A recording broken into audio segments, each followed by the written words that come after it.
At the beginning of 2017, the population on Earth is about 7.5 billion people. That number is so impressive that we can hardly imagine so many people at once. This is why we decided to find out what it would look like if all the people of the world moved into one city. Today, 50.5% of the world's population lives in cities, so first we would have to convince the other 49.5% to leave the countryside.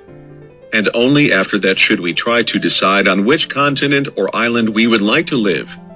The area that we would take depends on population density. This is what our city would look like, based on real-life examples.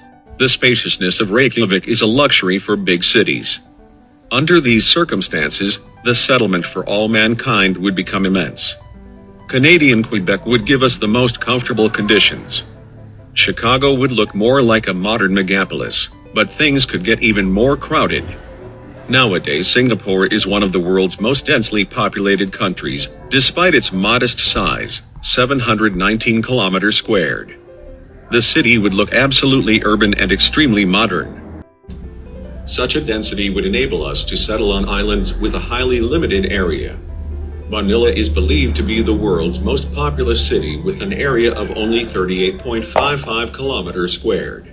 Such a construction would allow us to reduce the territory even more, but the landscape would be likely to raise serious doubts in potential residents.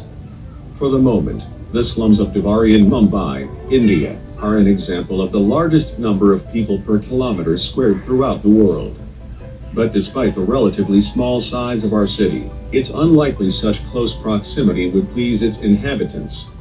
And finally, the most populous area ever is the fortress city of Kowloon in Hong Kong.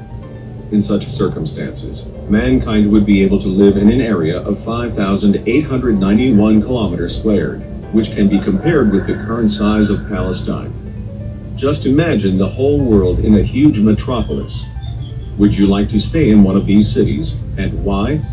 Share in the comments.